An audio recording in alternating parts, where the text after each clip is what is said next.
এই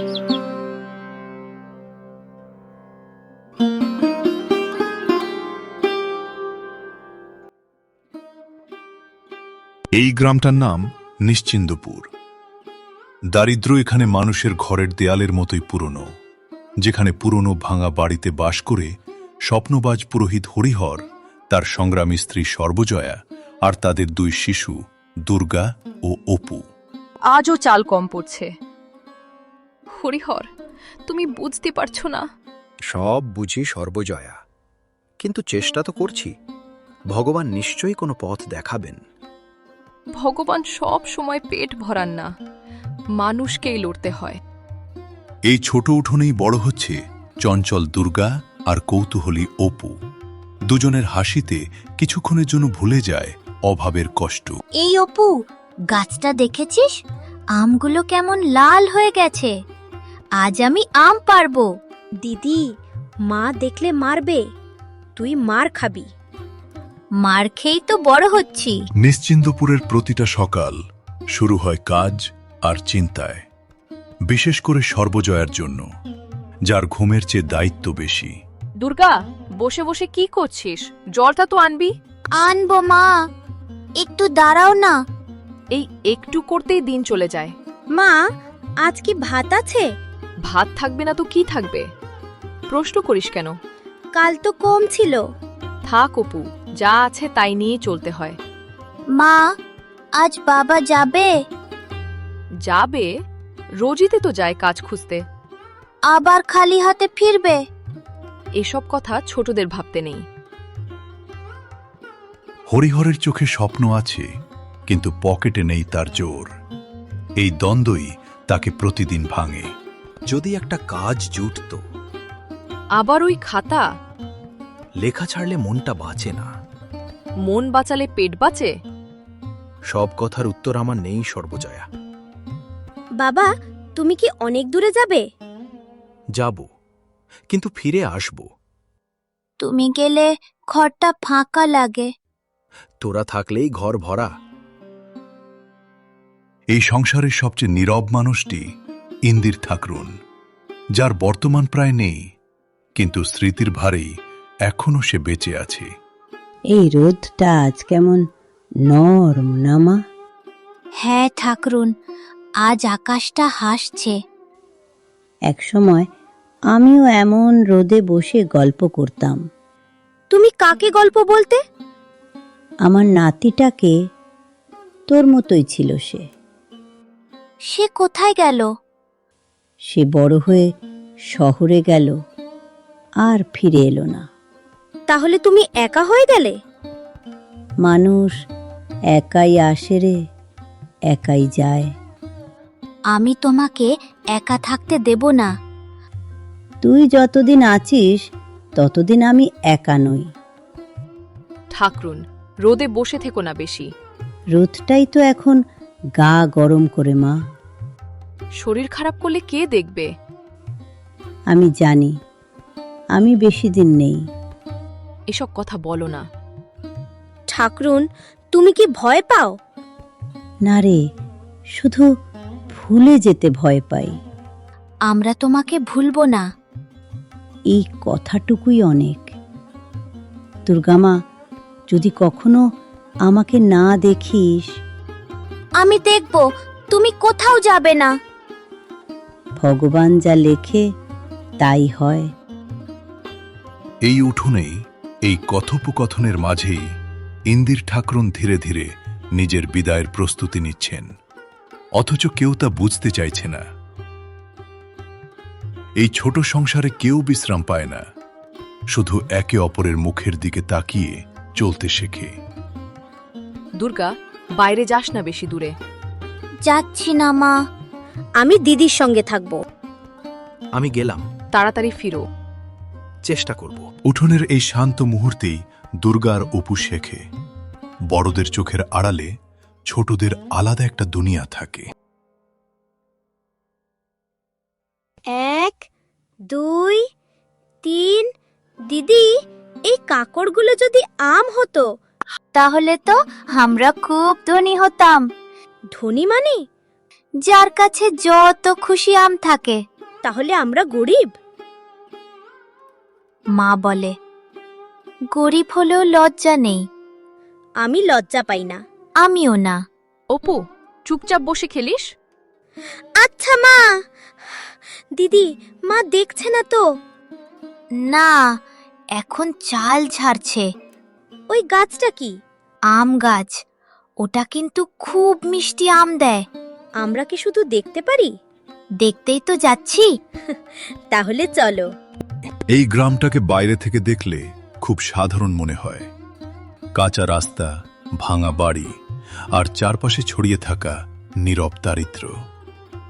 কিন্তু এই নীরবতার মধ্যেই লুকিয়ে থাকে মানুষের আসল গল্প। নিশ্চিন্দিপুরে মানুষ গরিব, কিন্তু তাদের মন গরিব নয়। এখানে স্বপ্নগুলো বড় করে বলা হয় না, চুপচাপ বুকের ভেতর জমিয়ে রাখা হয়। দুর্গার অপুর মতো শিশুরা এসব বোঝে না। তারা বোঝে শুধু আকাশটা কত বড়, ঘাস কত নরম, আর আম গাছের ফল কতটা লোভনীয়। দুর্গার চোখে দারিদ্র নেই, আছে সাহস। আর অপুর চোখে আছে প্রশ্ন, এই পৃথিবীটা আসলে কেমন? মা সর্বজয়া প্রতিদিন লড়াই করে। চাল কম, জল কম, সময় কম। তবু সে চায় তার সন্তানরা অন্তত কিছুক্ষণ এই অভাবটা ভুলে থাকুক। হরিহর নেই বাড়িতে, সে দূরে কোথাও কাজ খুঁজছে। আর এখানে থেকে যাওয়া মানুষগুলো প্রতিদিন অপেক্ষা করে কখন ভাগ্য একটু বদলাবে। এই অপেক্ষার মাঝেই শিশুরা বড় হয়। খেলার মধ্যেই তারা শেখে জীবনের প্রথম পাঠ। সব কিছু চাইলেই পাওয়া যায় না। আম গাছটা তাই শুধু একটা গাছ নয়, ওটা হলো স্বপ্নের প্রতীক। দূরে দাঁড়িয়ে থাকা এক টুকরো আনন্দ, যেটাকে ছুঁতে ইচ্ছে করে, কিন্তু জানে ছুলেই শাস্তি। আর ঠিক এই জায়গাতেই শুরু হয় দুর্গার দুষ্টুমি আর অপুর বিস্ময়ে ভরা শৈশব। এই সংসারে ছায়ার মতো আছেন বৃদ্ধা ইন্দির ঠাকরুন। একাকী, দুর্বল আর ধীরে ধীরে সবার কাছে বোঝা হয়ে ওঠা এক মানুষ। মারে সর্বজয়া, একটু ভাত জুটবে? রোজ রোজ একই কথা। আমার নিজের সংসার চালানো দায়। আমি তো বোঝা হয়েই গেছি সবার। এমন বলো না ঠাকরুন, তুমি আমাদেরই মানুষ। মানুষ, হ্যাঁ, কিন্তু বুড়ো মানুষ। এই উঠোনের এক কোণে বসে থাকা ইন্দির ঠাকরুনের জীবনে স্মৃতি ছাড়া আর কিছুই অবশিষ্ট নেই। আর দুর্গাই একমাত্র যে মাঝে মাঝে তার সঙ্গে কথা বলে। ঠাকরুন, তুমি এখানে একা বসে আছো কেন? একা তো আমি অনেক দিন ধরেই মা, এখন শুধু শরীরটাই আছে। তুমি কি আগে এমন ছিলে?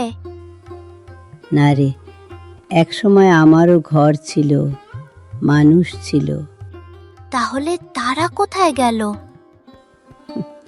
সবাই আগে চলে যায়, বুড়োরা পরে। আমি থাকবো ঠাকরুন। থাকিস মা, যতদিন পারিস। সন্ধ্যার নীরবতায় ছোট্ট অপু আর বৃদ্ধা ইন্দির ঠাকরুনের মধ্যে তৈরি হয় এক অদ্ভুত বন্ধন, ভয় আর গল্পের বন্ধন। ঠাকুরুন, তুমি কি ভূত দেখেছো কখনো? ভূত তো মানুষই হয় বাবা। তুমি ভয় পাও না? ভয় পাওয়ার লোক থাকলে ভয় লাগে। আমার তো কেউ নেই। আমি আছি। তুই ভালো ছেলে হবি। তুমি গল্প বলবে? বলবো, কিন্তু চোখটা একটু বন্ধ করতে দে। কাশবনের মাঝে দৌড়াতে থাকা এই দুই ভাই বোন এখনো জানে না তাদের শিশু মনের স্বপ্নগুলো কত তাড়াতাড়ি বাস্তবের আঘাত পাবে। দিদি দেখ, আকাশটা কত বড়। আমরাও একদিন আকাশ ছোবো অপু। আমরা কি গ্রাম ছেড়ে যাব? যাব অনেক দূরে, সেখানে ট্রেন চলে। অভাবের তাড়নায় হরিহর আজ ঘর ছাড়ছে। পেছনে রেখে যাচ্ছে চিন্তায় ভরা সর্বজয়া আর বাবার হাত তো ছাড়তে না চাওয়া অপু। তুমি গেলে সব দায় আমার। আমি ফিরব, কাজ পেলে সব বদলাবে। বাবা, আমাকেও নিয়ে যেও। তুমি বড় হও তখন। দূরে ছুটে চলা ট্রেনের শব্দে অপুর চোখে জন্ম নেয় বিস্ময়, আর দুর্গার মনে জন্ম নেয় গ্রামের বাইরে এক অচেনা জীবনের স্বপ্ন।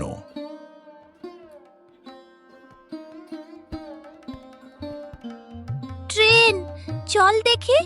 দিদি, শব্দটা কি? ওটা কোথায় যায়? যেখানে স্বপ্ন থাকে। রাতের অন্ধকারে নিঃশব্দে বসে থাকা এই পরিবারটাকে ঘিরে ধরে অভাব, কিন্তু মুখে কেউ অভিযোগ আনে না। আজ শুধু ভাত। আমি অল্প খাবো মা।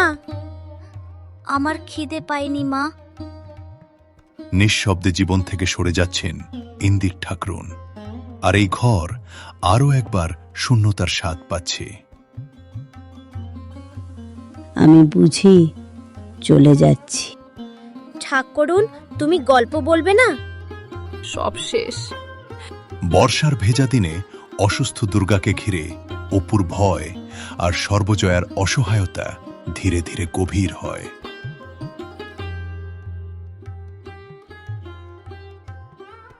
দিদি, উঠিস না কেন? বৃষ্টি থামলে উঠবো। ওষুধ নেই, ঈশ্বর ভরসা। এক ঝড়ের পর থেমে যায় দুর্গার হাসি, আর সেই সঙ্গে শেষ হয় অপুর শিশুকাল। দিদি, চোখ খোল না। আমার মেয়েটা চলে যাবে ঠাকুর। অনেক আশা নিয়ে ঘরে ফেরা হরিহর আজ এমন এক শূন্যতার মুখোমুখি হয় যার জন্য সে প্রস্তুত ছিল না। আমি ফিরে এসেছি, সর্বজয়া। দুর্গা আর নেই। তুমি দেরি করলে। দুর্গাহীন এই বাড়ি এখন অপু আর সর্বজয়ার কাছে কেবল স্মৃতির ভারে ভরা এক নীরব জায়গা। দিদি কোথায় মা? সে তারাদের সঙ্গে তারার দেশে। হারানোর কষ্ট বুকে নিয়েই হরিহর আর সর্বজয়া ঠিক করে এই গ্রাম ছেড়ে নতুন পথ ধরবে তারা। এখানে আর থাকা যায় না। চলো। নিশ্চিন্দিপুর আজ নীরব দর্শক, যখন এক ভাঙা পরিবার শেষবারের মতো তাকে ছেড়ে চলে যায়। আমরা আবার ফিরবো? হয়তো, অথবা নতুন জীবন পাব। গরুর গাড়িতে বসে থাকা ছোট্ট অপু জানে না সামনে কি আছে, কিন্তু পেছনে যা রেখে যাচ্ছে তা আর ফিরবে না। বাবা, সামনে কি? আমাদের নতুন জীবন। এইভাবেই শেষ হয় এক গ্রামের অধ্যায়, আর শুরু হয় অপুর জীবনের নতুন পথ, পথের পাঁচালী। এই বাড়িটা এখন নিঃশব্দ। যেখানে একদিন শিশুর হাসি ছুটে বেড়াতো, আজ সেখানে শুধু বাতাসের শব্দ। দুর্গার পায়ের শব্দ আর শোনা যায় না। আম গাছটার দিকে ছুটে যাওয়া সেই মেয়েটা আজ আর ফিরবে না। কিন্তু সে কি সত্যিই চলে গেছে, নাকি এই উঠোনে, এই ভাঙা দেয়ালে, এই আকাশের নিচেই সে কোথাও রয়ে গেছে? দুর্গা ছিল স্বপ্নের মতো।